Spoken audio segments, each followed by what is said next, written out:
ভারী বৃষ্টিতে কক্সবাজারের উখিয়ার বালুখালী ক্যাম্পে পাহাড় ধসের পৃথক ঘটনায় 2 জন স্থানীয় সহ 10 জন মারা গেছেন। বুধবার সকালে পানবাজার ও হাকিমপাড়ায় এই পাহাড় ধস হয়। কামরুল ইসলাম মিন্টুর প্রতিবেদন আর ছবি তুলেছেন হেলাল উদ্দিন। মঙ্গলবার রাত থেকে বুধবার সকাল পর্যন্ত ভারী বৃষ্টি ঝড়ে কক্সবাজার উপকূল জুড়ে 65 মিলিমিটার এই বৃষ্টিতে পাহাড় ধসে পড়ে উখিয়ার বালুখালী রোহিঙ্গা ক্যাম্পে। বুধবার সকাল 6:30টায় পাহাড়ের পাদদেশে থাকা ঘরে ঘুমন্ত রোহিঙ্গাদের উপর ধসে পড়ে পাহাড়। ঘটনাস্থলেই 5 জন সহ মাটি চাপা পড়ে মারা যায় 8 রোহিঙ্গা।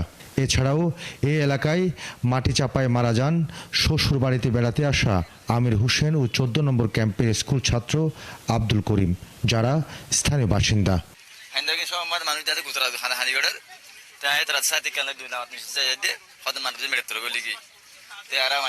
দেখো খবর টবর দিই তারা দৌড়ে নিয়ে দিয়েছে, তারা মেহনত করে মানে আজ রাজান দিবার 10 মিনিট বা 20 মিনিট তারা লাশ বের করেছে। তো এখানে আসছে ওদের বাড়িতে একটা গ্রামে বেড়াতে আসছে।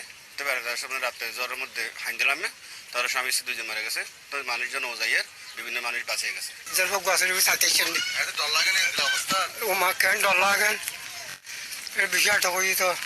রোহিঙ্গা ক্যাম্পের নিরাপত্তায় থাকা আর্ম পুলিশ ব্যাটালিয়নের অধিনায়ক জানান, পাহাড় ধস মৃত্যু কমাতে তারা অতি ঝুঁকিতে থাকা রোহিঙ্গাদের সরিয়ে নিচ্ছেন। সাধারণ রোহিঙ্গাদেরকে নিরাপদ জায়গায় অবস্থান নেওয়ার জন্য বলছি।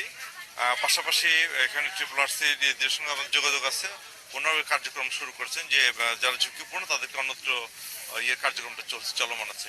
আর উখিয়ার উপজেলা নির্বাহী বললেন, নিহত স্থানীয় নাগরিকদের পরিবারকে সহযোগিতা দেওয়া হবে। উপজেলা প্রশাসনের পক্ষ থেকে আমরা তার পরিবারকে তাৎক্ষণিকভাবে দাফন কাফনের জন্য 10,000 টাকা প্রদান করেছি এবং পরবর্তী সহযোগিতা আমরা প্রদান করব। ভারী বর্ষণে রোহিঙ্গা ক্যাম্পের 5টি জায়গায় পাহাড় ধসে পড়ে। এতে 10 জনের প্রাণহানির পাশাপাশি আহত হন আরও কয়েকজন। বিধ্বস্ত হয় বেশ কয়েকটি ঘর।